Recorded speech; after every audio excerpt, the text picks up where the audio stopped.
Shabbat Shalom, nous sommes Parashat Be'alotra. Je voudrais tout de même, avant Shabbat, vous écoutiez d'abord en introduction une petite musique. Allez-y.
Nous sommes Parashat Be'alotra et nous allons parler de l'histoire de Myriam Nevi'a qui a dû parler de la Lashon Hara de son frère.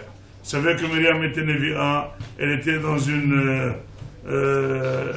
dans un stade très haut, presque égal à son frère Moshe, et finalement elle aurait parlé de la Lashon Hara qui lui a coûté elle une maladie lépreuse pendant 7 jours. Et elle a bloqué tout le peuple pendant 7 jours. La question qui se pose, en quoi était composée la Lashon Hara et qui c'est qui l'a poussé à arriver au Lashon Hara. La Lashon Hara était parce qu'elle a entendu la femme de quelqu'un qui a été nommé comme aide de Moshe Rabbeinu qui s'appelait Eldad, son mari a été nommé. Il a dit je plains. La femme, elle a dit, je plains son mari parce que s'il va être comme Moshe Rabbeinu qui va s'écarter et s'éloigner de sa femme pour être plus sain. Et donc finalement, elle a entendu là, par de manière de derrière, que Moshe Rabbeinu il vivait pas une vie d'homme et femme correcte avec sa femme. Il se prenait pour un ange et donc finalement il s'est séparé de sa femme. Et ça lui a fait mal. Et donc elle a dû parler avec son frère Aaron que notre frère, il n'est pas correct de s'être éloigné. Pourquoi il s'est pris cette étape? Pourquoi il s'est pris pour un statut plus haut que tous? Finalement, pourquoi ça l'a vexé? Et ou disons pourquoi ça l'a frappé? Pourquoi il n'a pas accepté que son frère soit plus saint qu'elle? Et peut-être il aurait pris cette décision avec l'accord d'Akadosh Baruch Hu. Comment ça s'est conçu en elle-même, la manière de mal voir son frère? Mais tout simplement, elle le dit, moi aussi, Hachem m'a parlé. Et moi aussi, je continue à vivre avec mon mari comme d'habitude. Donc finalement, elle s'est comparée à l'autre. Et puisqu'en se comparant à l'autre, elle a dit, moi je suis comme Moshe, et bien Moshe devrait aussi baisser un petit peu la tête et ne pas se prendre pour un ange. Donc, là on voit comment tout la Lashon Hara est construit. Chaque personne se compare par rapport à l'autre. Quand la personne devrait parler, elle parle de quelque chose où elle n'est pas à comparer, elle ne parle jamais de la Lashon Hara. Elle écoute des choses impossibles. Mais si jamais la personne, elle parle combien tu gagnes par mois, elle dit 5 000 euros, elle dit moi, 5 000 euros, il dit toujours moi. Regardez que votre langue, dans toute discussion avec l'autre, toujours vous comparez l'autre. Combien tu as de pièces dans ta maison? 4 pièces, dit 4 pièces pour moi, c'est très petit. Moi, il me faut au moins 5. Donc, combien de pièces il a ce monsieur? Au moins 5 ou 6 pièces. Je dis, monsieur, combien tu gagnes? Il dit 6 000 euros. Je dis, c'est quoi 6 000 euros? Combien tu penses qu'il dit, c'est quoi 6 000 euros? Et bien, parce qu'il doit gagner au moins 10 000 ou 12 000. Parce que celui qui gagne 2 000 euros, il va dire 6 000 euros, oh, wow, c'est un salaire. Mais celui qui gagne 10 000 euros, il dit, c'est quoi 6 000 euros? Donc, finalement, toute la personne se compare à elle-même. Il dit, je travaille 10 heures par jour. Je dis, mais pourquoi travailler 10 heures par jour? Mais moi, je travaille que 8 heures par jour, je gagne la même chose. Moi, j'ai de ma femme. Il dit, mais quand tu es ta femme, moi, j'ai jamais touché la cuisine. Toujours, tu vois que quand il y a une discussion entre deux personnes, regardez, testez-vous, il y a le mot moi. Ça veut dire que tu te compares. Dès que tu te compares, tu vois est-ce que tu es mieux ou tu es moins. Si tu es mieux, donc tu la changeras sur l'autre. Or, finalement, qu'est-ce qu'elle a dit, Myriam? Elle dit, moi aussi, je suis à la même rama, au même niveau que mon cher Rabbeinu. Et malgré tout, je suis resté pied à terre. Et lui, il se prend pour un céleste. Non. Et donc, c'est ça ce qui lui a fait mal. Qu'est-ce qu'il dit à Kadosh Baruch Hu pour corriger le tir? Il dit, excusez-moi, vous vous êtes trompé. Moshe, c'est quelqu'un de humble. Ça veut dire que c'est pas parce qu'il ne montre pas sa grande sainteté et son grand grade au niveau céleste que tu te compares à lui. Donc finalement, vous vous êtes trompé de diagnostic et vous avez parlé du mal. En d'autres termes, finalement, la personne, elle juge par rapport à elle-même l'autre, mais finalement, elle devrait aussi laisser que peut-être l'autre il a plus de possibilités, peut-être qu'il a plus de chances, peut-être qu'il a plus de tsarot. Chacun, tu dois laisser l'autre. Il faut savoir écouter l'autre et ne pas t'analyser en fonction de l'autre. Or, notre maladie, c'est s'analyser en fonction de l'autre. Toute discussion avec l'autre, on se compare, est-ce qu'on est la même chose, on n'est pas la même chose, et finalement on parle du mal. Il s'agit de deux personnes saintes. Il s'agit de Myriam Anivia. Il s'agit de son frère.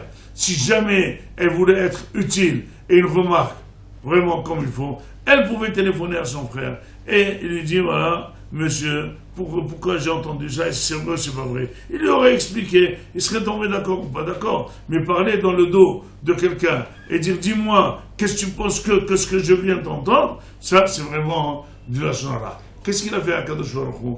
Il a donné la pire des maladies, qui s'appelle la tsara'at, c'est la lèpre. Et là, la personne, elle a honte d'elle-même de marcher lépreuse avec les autres. Et en plus, son traitement est de s'éloigner de la société. C'est marqué que celui qui est de la shonara, il essaie de faire la zizanie de la société. Sa punition, c'est de l'escorter lui et de l'enlever de la société. Et elle aurait bloqué pendant 7 jours tout le peuple. Tout le monde a su que Myriam, à tout son niveau de Nevi 1, elle a parlé du mal de Moshe Rabbeinu. Et finalement, le hasard n'est pas hasard, c'est Moshe qui va prier pour elle, pour guérir, et il va lui dire, elle n'a le farala. À nous la bataille de savoir mettre les bonnes lunettes multifocales et savoir voir chacun à sa grande. Si quelqu'un est mieux que nous, il faut imaginer que peut-être il mérite le bien et ne pas le désintéresser. Si quelqu'un est plus fort, si quelqu'un réussit plus, il faut toujours imaginer n'importe quoi. Pourquoi lui, il a cette suprématie? Ne te compare pas à lui. Ne commence pas à le prendre parce que pour qui il se prend. Eh bien non, à Kadosh Baruch Hu, c'est lui qui donne tout à chacun. Chacun lui donne à son niveau. Et toi, tu dois accepter ton niveau et ne pas te comparer à l'autre pour ne pas arriver à parler de la shonara. Le lashonara, c'est la pire des averot. Et tout vient des yeux qu'on voit mal son ami. C'est marqué, celui qui va prolonger sa vie, celui qui va avoir 120 ans, il faut toujours avoir de bonnes lunettes, les hautes tov. Il faut toujours voir l'autre bien, toujours dans la partie positive, jamais dans la partie où nous l'avons inférieure, pour être obligé de parler du mal. Et avec ça, on restera d'abord toujours unis, et chacun va dire hazak à l'autre, et pas l'inverse, que chacun va décourager à l'autre vers le bas, parce que toujours le faible, il voudrait affaiblir les forts pour que tout le monde soit au même niveau. Non, il faut renforcer les forts et prier à Kadosh Baruch Hu de nous donner ce qu'on mérite, ce qui nous va réellement pour nous. Shabbat Shalom.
Israël.